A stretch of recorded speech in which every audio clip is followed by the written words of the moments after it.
Uno de los retos más importantes que tuvo que enfrentar la Iglesia de Cristo en sus primeros años fue el de establecer el tipo de relación que tendrían los cristianos con el sistema religioso del cual provenían. Y es muy difícil para nosotros, a comienzos del siglo XXI, comprender del todo el alcance de esta problemática. Pero cuando nosotros leemos las cartas del Nuevo Testamento, vemos que los apóstoles tuvieron que lidiar con este asunto una y otra vez.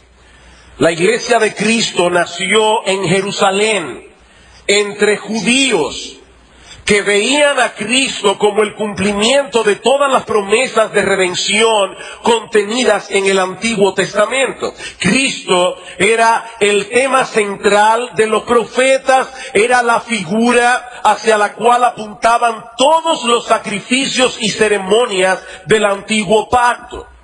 ¿Qué relación tendría ahora esta iglesia que acaba de nacer en Pentecostés con ese sistema religioso? Por ejemplo, ¿debían los cristianos circuncidarse como había ordenado Dios a Abraham y como fue luego establecido en la ley de Moisés? ¿Y qué de la Pascua o de la fiesta de los panes sin levadura o de Pentecostés o la fiesta de los tabernáculos? ¿Hasta dónde estaban los cristianos obligados a guardar todas estas fiestas y ceremonias o a obedecer las leyes dietéticas del Antiguo Testamento? Otro asunto crucial para estos cristianos de trasfondo judío fue lo concerniente al día de reposo. El pueblo de Israel llevaba siglos observando el séptimo día, el sábado, tal como fue estipulado en el cuarto mandamiento del Decálogo. Pero ya hemos visto que desde sus inicios la iglesia comenzó a congregarse el primer día de la semana, conmemorando así la resurrección de nuestro Señor Jesucristo. ¿Qué debían hacer estos judíos convertidos? ¿Acaso debían congregarse en las sinagogas los sábados y luego en la iglesia el domingo? Porque tal parece que algunos optaron por esa opción al principio durante ese periodo de transición. Pero cuando la iglesia se fue extendiendo al mundo gentil, es decir, a todos aquellos que no eran judíos, los apóstoles rechazaron vehementemente imponer ese patrón en aquellos que se convertían al cristianismo. De manera que la práctica de adorar el primer día de la semana fue abrazada por la Iglesia de Cristo en una forma muy natural, al punto de que para el final del primer siglo de la era cristiana, el domingo, el día domingo, era conocido ya ampliamente como el Día del Señor.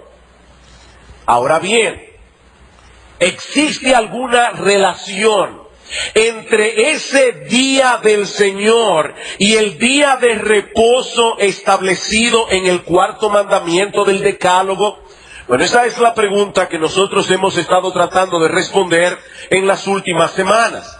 Y podemos resumir las razones que hemos presentado hasta ahora a favor de la vigencia del cuarto mandamiento y de su conexión con el día del Señor en los siguientes encabezados. Y para aquellos que quisieran luego repasar estos argumentos, yo pienso postearlos en el blog para que estén disponibles para todo el que los quiera leer.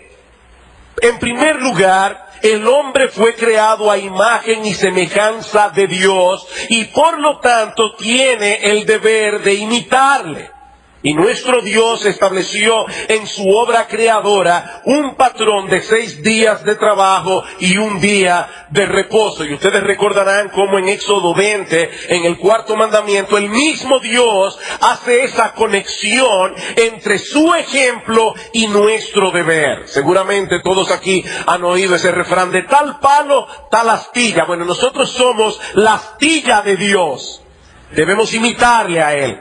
En segundo lugar, al finalizar su creación, Dios bendijo el séptimo día y lo santificó, dice en Génesis capítulo 2, versículos 1 al 3. De manera que el día de reposo no fue instituido en el Sinaí, ni fue diseñado exclusivamente para el pueblo de Israel. Se trata de una ordenanza de la creación, como el matrimonio, como el trabajo, como el mandato cultural dado a Adán y Eva en Génesis 1:26 al 28. Por lo tanto, el día de reposo fue establecido para beneficio del hombre como hombre. Como dice el Señor en Marcos 2:27, no para el judío, para el hombre. En tercer lugar, el día de reposo suple dos necesidades básicas del hombre. Primero, la necesidad que tenemos de darle reposo a nuestros cuerpos. Segundo, la de tener comunión con Dios sin los impedimentos propios de la vida de trabajo en el resto de la semana. Por lo tanto, el día de reposo es una bendición, es un privilegio, no es una camisa de fuerza de la cual mejor sería librarse. En cuarto lugar, el día de reposo fue incluido en los 10 mandamientos, el resumen de la ley moral de Dios, moral, no ceremonial, la ley moral de Dios, escrito en 2 tablas de piedra con el mismo dedo de Dios. Esos 10 mandamientos poseen una importancia singular dentro de la ley mosaica, como hemos visto ya en un sermón anterior. Quinto, Pablo enseña en Romanos capítulo 2, versículos 14 al 15, que aún los gentiles, es decir, los paganos que no conocen la palabra de Dios, tienen la obra de esa ley moral resumida en el Decálogo, escrita en sus conciencias. Por lo tanto, esa ley moral, la cual incluye el cuarto mandamiento, sigue siendo el estándar divino para juzgar lo que es pecado y no lo que no lo es. Vayan conmigo rápidamente a la carta de Pablo a los Romanos. Y recuerdo, hermanos, evidentemente que Romanos está en el Nuevo Testamento, no en el Antiguo Testamento. Bueno, en Romanos capítulo 3, versículo 19, dice Pablo, pero sabemos que todo lo que la ley dice, lo dice a los que están, no a los que estaban, a los que están todavía bajo la ley, para que toda boca se cierre y todo el mundo quede bajo el juicio de Dios, ya que por las obras de la ley ningún ser humano será justificado delante de él, porque por medio de la ley es el conocimiento del pecado. Cristo vino a redimirnos del pecado. Lo que le da sentido a la palabra pecado es la ley moral de Dios. Romanos capítulo 4, versículo 15, pues la ley produce ira, pero donde no hay ley tampoco hay transgresión. Hermanos, esto es muy simple. ¿Hay transgresión en el día de hoy? ¿Todavía existe el pecado? Sí, pues todavía existe la ley, todavía está vigente. Romanos capítulo 7, versículo 7. ¿Qué diremos pues? La ley es pecado en ninguna manera, pero yo no conocí el pecado sino por la ley, porque tampoco conociera la codicia si la ley no dijera, no codiciarás. ¿Cuál ley? Los 10 mandamientos que aparecen en Éxodo 20. Y en Primera de Juan, capítulo 3, versículo 4, Juan es sumamente claro. Él dice allí, ¿cómo definimos el pecado? Como transgresión de la ley. Mis hermanos, si esa ley moral ya no estuviera vigente, esos textos no tendrían ningún sentido. Sexto argumento. Una de las bendiciones centrales que Dios promete en el nuevo pacto es escribir su ley en nuestro corazón. ¿Cuál ley? ¿La de sacrificar corderos? No, los 10 mandamientos. En otras palabras, Dios no prometió anular el decálogo. Dios prometió darnos la capacidad de apreciarlos y obedecerlos. Y mis amados hermanos, en ningún lugar del Antiguo Testamento se sugiere siquiera la posibilidad de que los 10 mandamientos se conviertan en 9. Séptimo, nuestro Señor Jesucristo dijo expresamente que Él no vino a abrogar la ley. Yo les pido por favor que vayan conmigo a Mateo capítulo 5 versículo 17. Dice en Mateo capítulo 5 Versículo 17, no penséis, porque probablemente ya los escribas y fariseos y aún los saduceos podían estarse preguntando, ¿este nuevo reformador acaso ha venido para anular la ley? Dice Cristo, no penséis que he venido para abrogar la ley o los profetas. No he venido para abrogar, yo he venido para cumplir. Esta expresión, la ley y los profetas, señala todo el Antiguo Testamento. La ley señala los primeros 5 libros de Moisés, los profetas señalan todo el resto de las escrituras del Antiguo Testamento. De manera que el Señor está estableciendo claramente aquí que Él no vino a anular, sino a cumplir las enseñanzas del Antiguo Testamento. Ahora bien, ¿qué significa eso? Bueno, eso significa varias cosas, porque el Nuevo Testamento tiene muchas cosas distintas. En primer lugar, como bien señala Robert Martin, eso quiere decir que Cristo vino a obedecer perfectamente la ley moral de Dios. Lo que tú y yo no podíamos hacer, Él vino a hacerlo. En segundo lugar, Cristo vino a sufrir la maldición de la desobediencia tuya y la mía.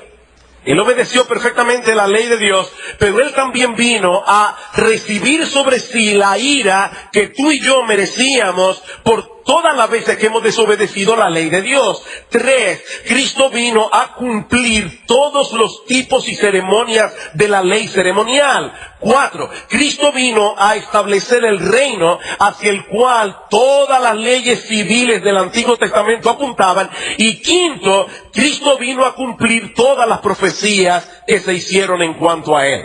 Es en ese sentido que Cristo no vino a anular el Antiguo Testamento, Cristo vino a cumplirlo. Ahora bien, noten algo sumamente importante en el versículo 18.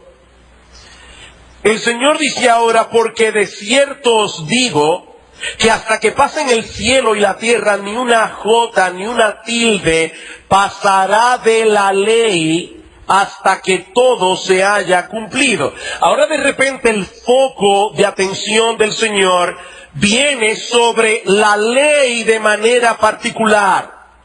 Y Cristo dice explícitamente, en un lenguaje que no deja lugar a dudas, que los súbditos de su reino debían tomar muy en serio las demandas éticas de esa ley. Versículo 19, de manera que cualquiera que quebrante uno de estos mandamientos muy pequeños y así enseñe a los hombres, muy pequeño será llamado en el reino de los cielos. Mas cualquiera que los haga y los enseñe, este será llamado no quisquilloso, no legalista, será llamado grande en el reino de los cielos. Porque os digo que si vuestra justicia no fuere mayor que la de los escribas y fariseos, no entraréis en el reino de los cielos. Ahora, mis hermanos, ¿qué implica eso en cuanto a los 10 mandamientos de manera particular? Bueno, el Señor Jesucristo lo enseña también en una forma muy clara. Versículo 21. Oísteis que fue dicho a los antiguos, no matarás. Eso es lo que dice uno de los mandamientos del Decálogo. Pero ahora los fariseos, para zafarse del alcance de este mandamiento, le añadieron, y cualquiera que matare será culpable de juicio. Los que han leído Éxodo 20 saben que eso no está en los 10 mandamientos. Ahora el Señor dice, pero yo os digo que cualquiera que se enoje contra su hermano será culpable de juicio. Cualquiera que diga necio a su hermano será culpable ante el concilio, y cualquiera que le diga fatuo quedará expuesto al infierno de fuego. ¿Qué está haciendo Cristo aquí? ¿Anulando el 6º mandamiento? No. Él está enseñando el verdadero alcance de ese mandamiento. Versículo 27. Oísteis que fue dicho, no cometerás adulterio. Eso no es lo que dice el 7º mandamiento. El 7º mandamiento dice, no adulterarás. No incluye únicamente el acto externo de adulterio.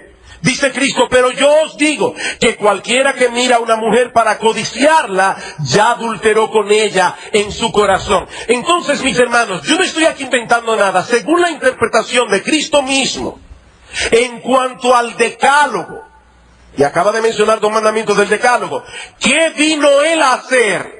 Él vino a llevar el decálogo hasta sus últimas consecuencias. Él vino a enseñarnos lo que implica obedecer cada uno de los mandamientos de Dios hasta el último grado. Alguien puede decir, pastor, pero ahí no se menciona el 4º mandamiento. No, ni el primero, ni el segundo, ni el tercero, ni el quinto, ni el 8º, ni el 9º, ni el 10º. El Señor Jesucristo simplemente acaba de tomar 2 mandamientos del decálogo como muestra. Argumento número 8. Durante su ministerio terrenal, nuestro Señor Jesucristo se ocupó del 4º mandamiento concerniente al día de reposo más que de ningún otro mandamiento del decálogo. Así que en vez de anularlo, el Señor purificó esta ordenanza de todas las ataduras impuestas por los escribas y fariseos y que habían convertido el día de reposo en una carga muy difícil de sobrellevar. 9. El Nuevo Testamento enseña que los 10 mandamientos conforman una unidad inquebrantable. Dice en Santiago capítulo 2, versículos 8 al 11, que el que viola un solo mandamiento de la ley, y Santiago cita el decálogo para que no haya dudas de qué ley es que él está hablando, el que viola uno de los mandamientos del decálogo los viola todos, de manera, mis amados hermanos, que no se puede anular uno de los mandamientos del decálogo sin afectar el resto. Para que los niños aún aquí puedan entenderme, niños, si nosotros queremos explotar un globo, no tenemos que pincharlo por 10 partes a la vez. Con que se pinche por una sola parte es suficiente. La ley moral de Dios, resumida y condensada en el decálogo, es un globo. Lo pinchas por donde sea y dañas el globo, violentas el globo, afectas el globo. Argumento número 10. Pablo enseña claramente que la ley moral de Dios, resumida en los 10 mandamientos, sigue siendo la norma de vida para los creyentes del nuevo pacto. Volvamos a Romanos capítulo 7. Romanos capítulo 7. Y vuelvo y repito, dirán, pastor, usted va demasiado rápido. Recuerden, esto va a estar disponible. Es más, si tenemos que sacarle copia a estos puntos y dejarlo allí para que cualquiera lo pueda leer, lo vamos a hacer. Romanos capítulo 7. Ya vimos cómo Pablo nos muestra el hecho de que la ley moral fue lo que lo llevó a él a la conversión a Cristo. Fue entender el alcance de los 10 mandamientos lo que hizo que Pablo se viera a sí mismo como un pecador. Ahora dice en el versículo 12, de manera que la ley a la verdad es santa y el mandamiento santo, justo y bueno. Versículo 14, porque sabemos que la ley es espiritual, mas yo soy carnal, vendido al pecado. Cuando Pablo dice aquí que la ley es espiritual, quiere decirnos 2 cosas. Primero, que la ley tiene un origen divino, y en segundo lugar, que la ley no solo se ocupa de nuestro comportamiento externo, sino que también lo que nos manda tiene que ver con el corazón. Versículo 18. Y yo sé que en mí, esto es, en mi carne, no mora el bien. Porque el querer el bien está en mí, pero no el hacerlo. Porque no hago el bien que quiero, sino el mal que aborrezco, de no quiero, eso hago. Y si hago lo que no quiero, ya no lo hago yo, sino el pecado que mora en mí. Así que queriendo yo hacer el bien, hallo esta ley, que el mal está en mí. Porque según el hombre interior me deleito en la ley de Dios. Lo mismo que dice el salmista en el Salmo 119, en muchos textos, Pablo dice como un creyente del nuevo pacto, según el hombre interior, yo me deleito en la ley de Dios. Pero no solamente eso, hermanos. Si ustedes leen ese texto en su contexto, se van a dar cuenta que es precisamente refiriéndose a esa ley que Pablo define el bien y el mal. Yo quiero hacer el bien porque según el hombre interior me deleito en la ley de Dios. Es decir, en mi interior yo quiero cumplir los 10 mandamientos, porque los 10 mandamientos siguen siendo la norma de vida para el cristiano hoy. Versículo 25, gracias doy a Dios por Jesucristo, Señor nuestro. Así que yo mismo con la mente sirvo a la ley de Dios, mas con la carne a la ley del pecado. Argumento número 11. El patrón establecido por Dios para su pueblo en el Nuevo Testamento sigue la misma frecuencia de reunión que la de su pueblo en el Antiguo, una vez a la semana. Y más adelante veremos la importancia de este argumento al considerar uno de los textos conflictivos del Nuevo Testamento. Argumento número 12. La obra redentora de Cristo no anula la necesidad que tenemos de darle reposo a nuestros cuerpos una vez a la semana y de ocuparnos de nuestra relación con Dios de una manera especial. Yo no entiendo por qué el hecho de que todos mis pecados fueron perdonados en la cruz elimina la necesidad que yo tengo de darle reposo a mi cuerpo, o elimina la necesidad que yo tengo de ocuparme en mi alma, en mi relación con Dios, sin los impedimentos propios de la semana de trabajo. Y argumento número 13, lo que estoy diciendo, hermanos, es que hasta que lleguemos al cielo vamos a necesitar un día de reposo. Argumento número 13, en Apocalipsis 1:10, el apóstol Juan se refiere a un día de la semana como el día del Señor. Y es generalmente aceptado que Juan se está refiriendo allí al domingo, el día en que la iglesia acostumbraba a congregarse para celebrar la resurrección de nuestro Señor Jesucristo. Espero en estos 13 argumentos haber resumido las razones por qué creemos que el cuarto mandamiento está vigente y está relacionado con el día del Señor. Yo traté de encontrar 12 o 14, pero encontré 13. Yo espero que nadie aquí sea supersticioso. Ahora bien, hay algunos textos del Nuevo Testamento que parecen contradecir la tesis que hemos estado tratando de probar aquí. Y es precisamente a estos textos a los que yo quiero llamar ahora vuestra atención en el resto de este estudio. Se trata básicamente de 3 pasajes. Gálatas capítulo 4, versículo 10 al 11, Romanos capítulo 14, versículos 5 al 6, y Colosenses capítulo 2, versículo 16 al 17. Como el pasaje de Colosenses es el único de los 3 que menciona explícitamente los días de reposo, vamos a comenzar por este texto como punto de partida. Colosenses capítulo 2. Recientemente estuvimos predicando una serie de sermones en la carta de Pablo a los colosenses. Y vimos cómo algunos falsos maestros estaban tratando de convencer a estos creyentes que la obra redentora de Cristo era insuficiente para salvar y santificar. Si estos cristianos realmente querían avanzar en su vida espiritual, decían estos maestros, ellos debían observar algunas de las leyes ceremoniales contenidas en la ley mosaica, debían abstenerse de ciertas comidas, de ciertas bebidas.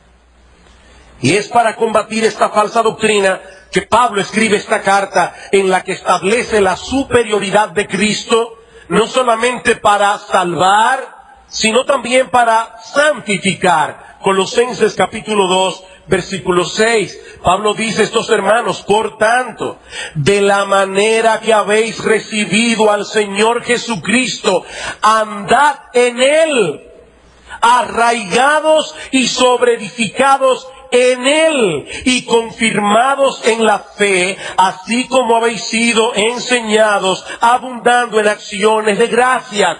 En otras palabras, el secreto de la vida cristiana consiste en cultivar una relación cada vez más profunda con nuestro Señor Jesucristo y una comprensión cada vez más profunda de lo que Él hizo a nuestro favor en la cruz del Calvario. Por eso es que Pablo dice: andad en Él, arraigados y cimentados en Él, con acción de gracias.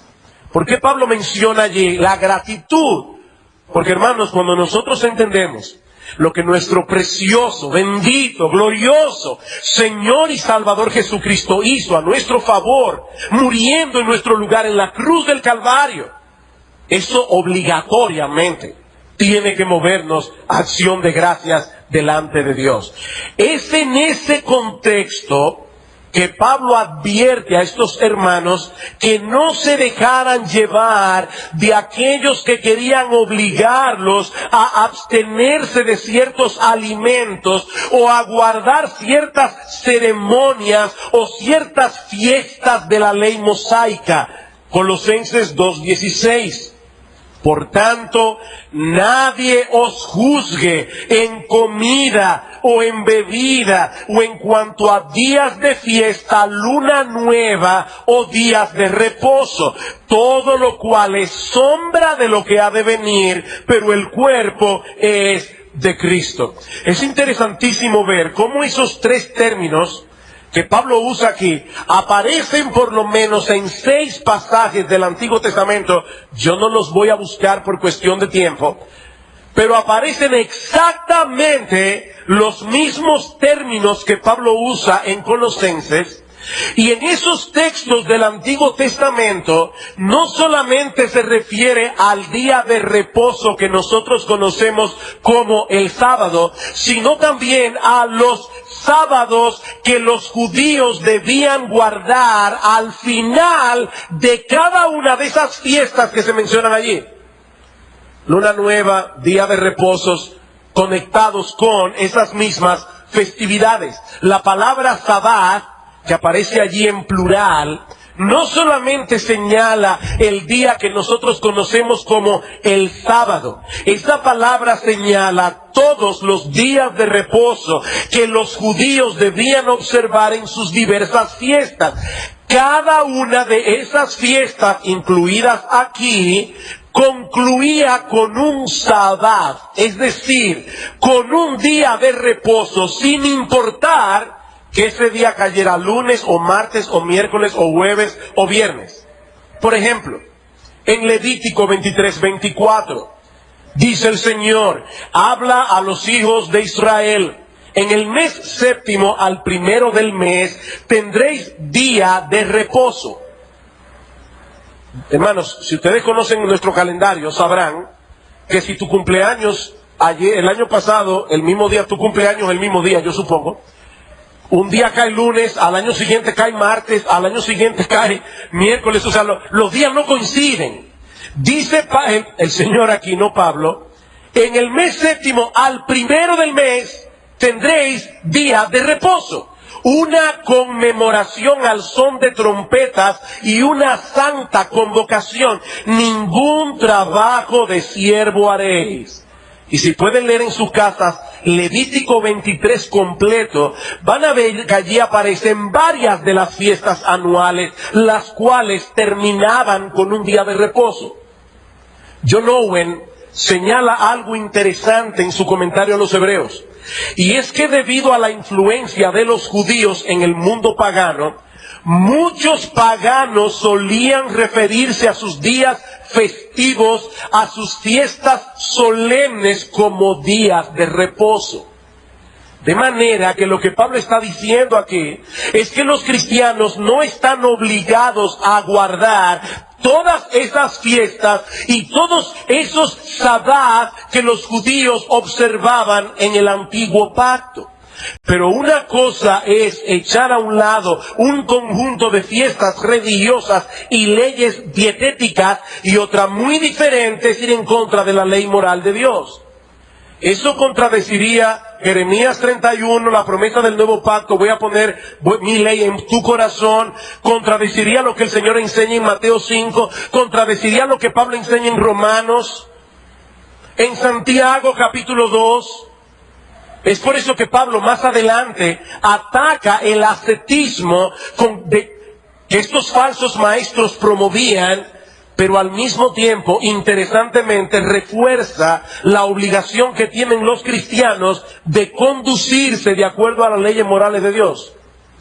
Colosenses capítulo 2, versículo 20. Si habéis muerto con Cristo en cuanto a los rudimentos del mundo, ¿por qué, como si vivieseis en el mundo, os sometéis a preceptos tales como no manejes, ni gustes, ni aun toques, en conformidad a mandamientos y a doctrinas de hombres, cosas que todas se destruyen con el uso? Pero ahora noten el capítulo 3, versículo 5. Haced morir pues lo terrenal en vosotros: fornicación, impurezas, pasiones desordenadas, malos deseos y avaricia, que es idolatría.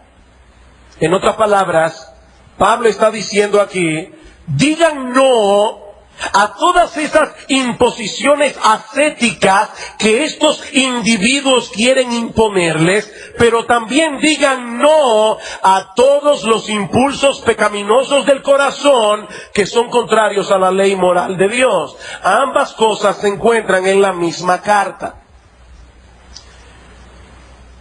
Yo creo que esto va a verse más claro todavía cuando veamos ahora Romanos capítulo 14. Romanos 14. Debo decir que la problemática de Romanos 14 es muy diferente a la de Colosenses 2. El problema de Colosenses 2 era el legalismo. El problema de Romanos 14 es el buen uso de la libertad cristiana. Dicen Romanos 14, versículos 1 al 6. Recibid al débil en la fe, pero no para contender sobre opiniones, porque uno cree que se ha de comer de todo, otro que es débil come legumbres. El que come no menosprecia al que no come, y el que no come no juzgue al que come, porque Dios le ha recibido. ¿Tú quién eres que juzgas al criado ajeno? Para su propio Señor está en pie o cae, pero estará firme, porque poderoso es el Señor para hacerlo estar firme. Uno hace diferencia entre día y día, otro juzga iguales todos los días. Cada uno esté plenamente convencido en su propia mente. El que hace caso del día, lo hace para el Señor. El que no hace caso del día, para el Señor no lo hace. El que come, para el Señor come, porque da gracias a Dios. Y el que no come, para el Señor no come y da gracias a Dios. ¿Qué es un débil en la fe? Bueno, un débil en la fe no es un creyente con una fe débil. Debo aclarar eso de entrada. Un débil en la fe no es un creyente con una fe débil. Es un creyente que quiere agradar a su Señor, pero que no puede hacer un uso pleno de su libertad cristiana porque sus escrúpulos de conciencia se lo impiden. Muchos de estos cristianos, como veíamos en la introducción, eran de trasfondo judío, y por lo tanto se sentían atados aún a algunas de las leyes dietéticas y ceremoniales contenidas en el Antiguo Testamento. No podemos pensar, hermanos, que un judío que fue educado desde niño en que no debía comer carne de cerdo, de la noche a la mañana, de golpe y porrazo, por haber recibido el Evangelio, ya él entiende que puede comer jamón. Ese era el problema. Claro, mucho más amplio, pero básicamente es la problemática que Pablo está tratando aquí. Ahora bien, y me fascina ver la sabiduría de Pablo en este pasaje. Pablo sabía que los hermanos fuertes tenían razón. Ellos no debían someterse a todos esos escrúpulos de conciencia a los que los débiles se sometían. Pero Pablo sabía también que la actitud de muchos de estos hermanos fuertes no era buena. Ellos estaban menospreciando a los débiles. Y por otra parte, la actitud de muchos de los débiles tampoco era buena, porque estaban juzgando a los fuertes. ¿Cómo podía Pablo instruir a los débiles sin alimentar al mismo tiempo el orgullo y la mala actitud de los fuertes?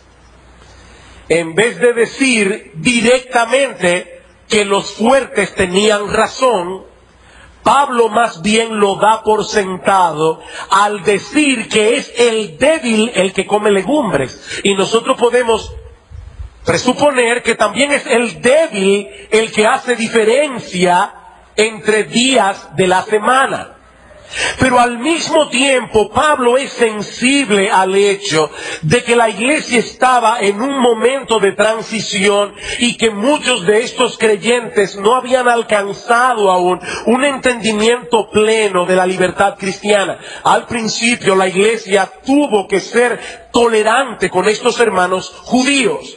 Pero mis hermanos, noten una vez más que se trata de cosas ceremoniales, no morales. Nosotros no tenemos libertad en lo que respecta a la ley moral de Dios. Está hablando aquí de leyes dietéticas, está hablando de festividades religiosas. Y voy a probarlo citando dos textos en el contexto. Romanos capítulo 14, versículo 20. No destruyas la obra de Dios, le dice Pablo al fuerte, por causa de la comida. Todas las cosas a la verdad son limpias, pero es malo que el hombre haga tropezar a otros con lo que come. Bueno es no comer carne, ni beber vino, ni nada en lo que tu hermano tropiece o se ofenda o se debilite. Pablo está tratando aquí con cosas neutrales. Pero todo lo que tiene que ver con la ley moral de Dios ya no es neutral. Pablo no puede estarse refiriendo a la ley moral de Dios por la sencilla razón de que 5 versículos antes de comenzar Romanos 14, y recuerden que la Biblia no vino dividida en capítulos ni en versículos, eso se hizo después para nuestra comodidad, pero unos pocos versículos antes de comenzar esta discusión en Romanos 14, Pablo reafianza la ley moral de Dios. Romanos capítulo 13, versículo 8. No debáis a nadie nada, sino el amaros unos a otros, porque el que ama al prójimo ha cumplido la ley. ¿Cuál ley? Porque no adulterarás, no matarás, no hurtarás, no dirás falso testimonio, no codiciarás, y cualquier otro mandamiento en esta sentencia se resume: amarás a tu prójimo como a ti mismo. El amor no hace mal al prójimo, así que el cumplimiento de la ley es el amor. El cumplimiento de la ley es el amor. ¿Cómo yo sé que yo amo a Dios? Porque trato de no violar contra Él los primeros mandamientos de la primera tabla de la ley, los mandamientos de la primera tabla. ¿Cómo yo sé que yo amo a otras personas? Porque no violo contra ellos ninguno de los mandamientos contenidos en la segunda tabla de la ley. ¿Qué dice el Señor Jesucristo en Juan 14:15? Si me amáis, guardad mis mandamientos. Y en 2 de Juan 6 dice el apóstol: este es el amor, que andemos según sus mandamientos. Mis hermanos, ¿cómo saben nuestras esposas que nosotros las amamos? Únicamente porque les decimos lo que sentimos por ellas. Y es importante que expresemos nuestro amor verbalmente. Pero ellas percibirán más claramente que las amamos cuando nos vean esforzándonos por agradarlas.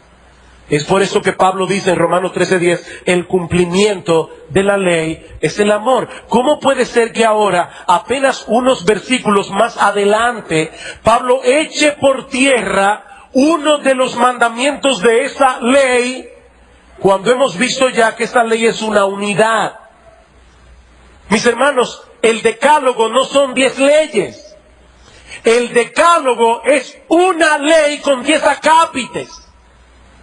¿Qué dice Santiago? Cualquiera que guardare toda la ley, pero ofendiere en un punto, se hace culpable de todos.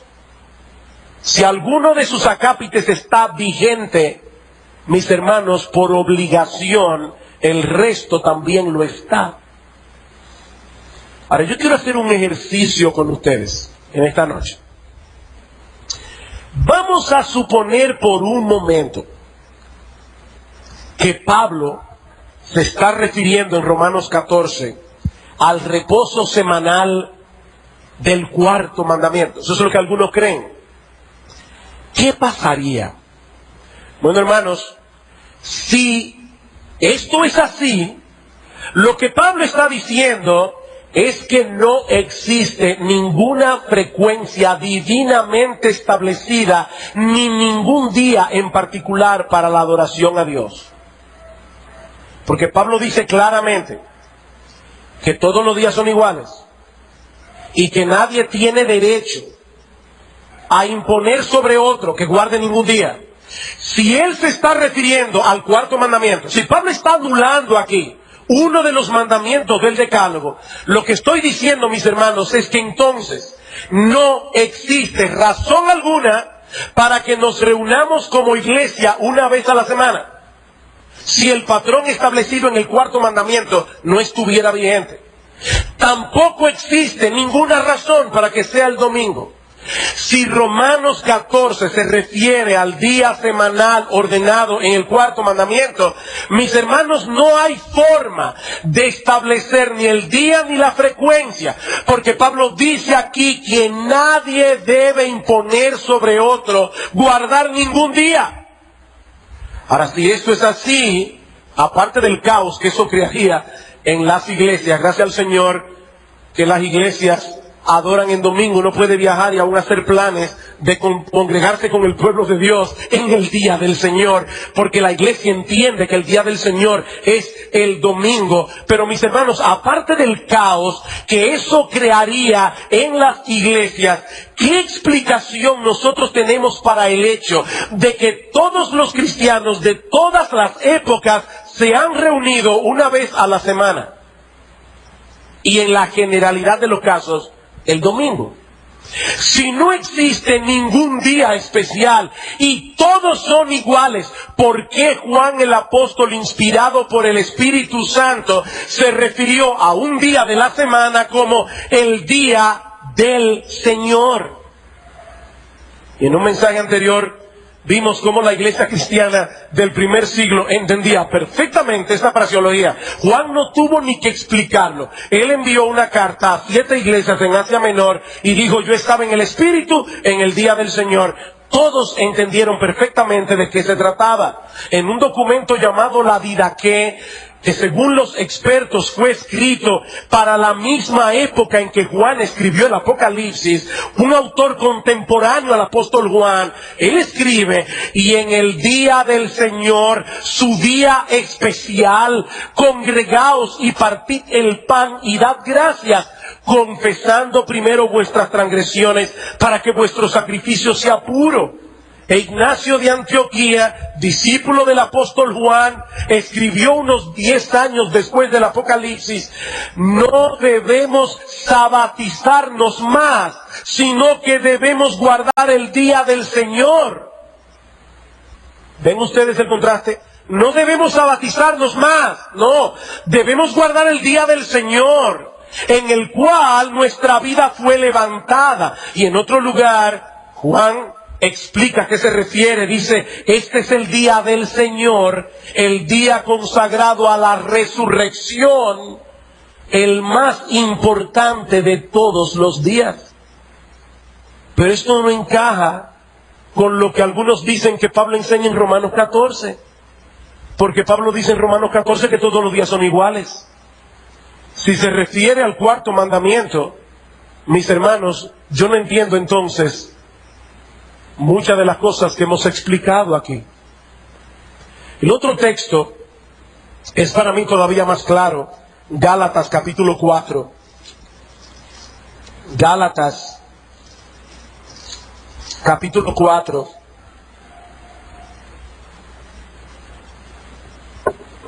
Versículo 10. Pablo le dice a estos Gálatas: guardáis los días, los meses, los tiempos y los años. Me temo de vosotros que haya trabajado en vano con vosotros. ¿Cuál era la problemática de Gálatas? Otra problemática diferente a la de Romanos 14. estos Gálatas estaban recibiendo la enseñanza de que ellos debían cumplir la ley de Dios y todas estas leyes ceremoniales con respecto no solamente a días, sino a meses y años, como el año de del jubileo. Ellos debían guardar todo eso si querían ser justificados por Dios. Así que el problema aquí ya no es la libertad cristiana. El problema aquí es el evangelio de la justificación por la fe sola. Gálatas, capítulo 2, versículo 15. Nosotros, judíos de nacimiento y no pecadores de entre los gentiles, sabiendo que el hombre no es justificado por las obras de la ley, sino por la fe de Jesucristo, nosotros también hemos creído en Jesucristo para ser justificados por la fe de Cristo y no por las obras de la ley.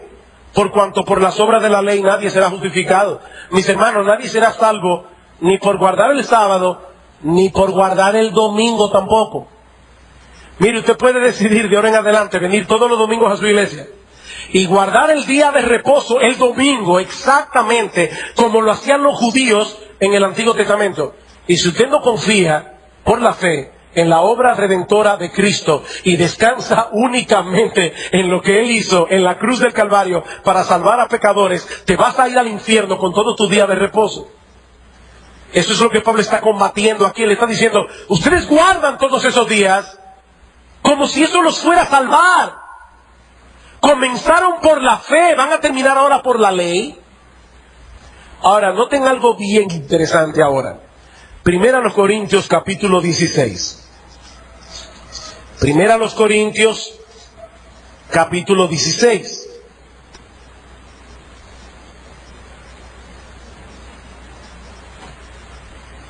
Versículo 1 y 2.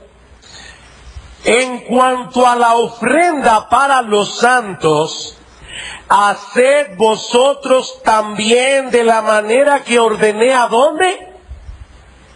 En las iglesias de Galacia. O sea, la misma iglesia a la que Pablo le dijo, ustedes guardan los días, los meses, los años. Resulta que Pablo les enseñó a esas mismas iglesias lo que va a enseñar en la iglesia de Corintios. Cada primer día de la semana, cada uno de vosotros ponga aparte algo según haya prosperado, guardándolo para que cuando yo llegue no se recojan entonces ofrendas. Mis hermanos, estos mismos Gálatas a los que Pablo reprendió por estar guardando festividades religiosas, Pablo les ordenó, no se lo sugirió. Pablo les ordenó, dice él mismo, tomar cada primer día de la semana para traer sus ofrendas delante de Dios. ¿Qué está presuponiendo Pablo aquí? Dos cosas, evidentemente. No hay que saber griego para entender esto. Pablo está presuponiendo, primero, que la iglesia se reunía semanalmente. No cada 15 días, no una vez al mes, no cuando a cada uno se le ocurriera venir a la iglesia y decir, nadie puede imponerme a mí venir a la iglesia, porque Pablo dice en Romanos 14, no, Pablo dice cada primer día de la semana. Pablo entiende que cada primer día de la semana, cada semana, la iglesia va a estar congregada. Y en segundo lugar, Pablo entiende que este día era el domingo, no el lunes, no el martes, no el miércoles, el sábado, el domingo.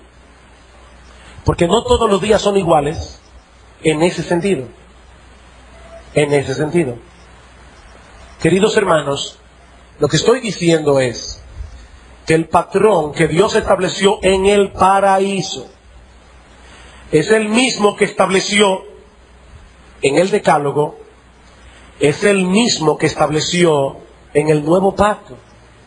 Un día de cada 7 debemos dar descanso a nuestros cuerpos y debemos cultivar en público y en privado nuestra comunión con Dios, sin los impedimentos propios de la semana de trabajo. Mis hermanos, los cristianos somos libres en Cristo. Somos libres en Cristo. Eso no significa que nosotros ahora podemos darnos el lujo de seleccionar cuáles mandamientos obedecer y cuáles no. No. Nosotros fuimos libertados del pecado. ¿Saben para qué? Para que ahora podamos libre y gozosamente andar en los caminos de la voluntad revelada de Dios en su palabra. Es por eso que la vida cristiana debe ser una vida de gozo y paz. Porque el cristiano es un hombre libre. Dice el Señor en Juan 10:10, yo he venido para que tengan vida y para que la tengan en abundancia. Ya nosotros no tenemos por qué obedecer los impulsos pecaminosos de nuestro corazón. Ya no tenemos que seguir en pos de los ídolos que el mundo sigue, porque somos hombres libres. Libres, hermanos. Ahora, porque somos libres, no estamos atados al ídolo de tener que ir a un mall el domingo. No estamos atados al ídolo de la entretención el domingo. Fuimos libertados, hechos libres. ¿Libres para qué? Para que ahora la idolatría no nos impida cultivar una relación íntima con Dios, deleitosa.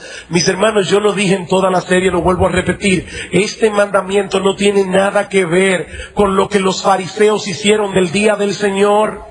Y yo vuelvo a repetir otra vez lo que dije en un sermón anterior. Nosotros no podemos pretender que haya uniformidad en la manera en que en asuntos neutrales cada cual aquí decida cómo va a cultivar esa relación con el Señor. Tal vez para ti salir a caminar en el día del Señor en la tarde o irte a montar bicicleta puede ser una tremenda ayuda para que vengas con tu mente despejada para poder adorar a Dios. O tal vez jugar con tus hijos en un parque en ese día.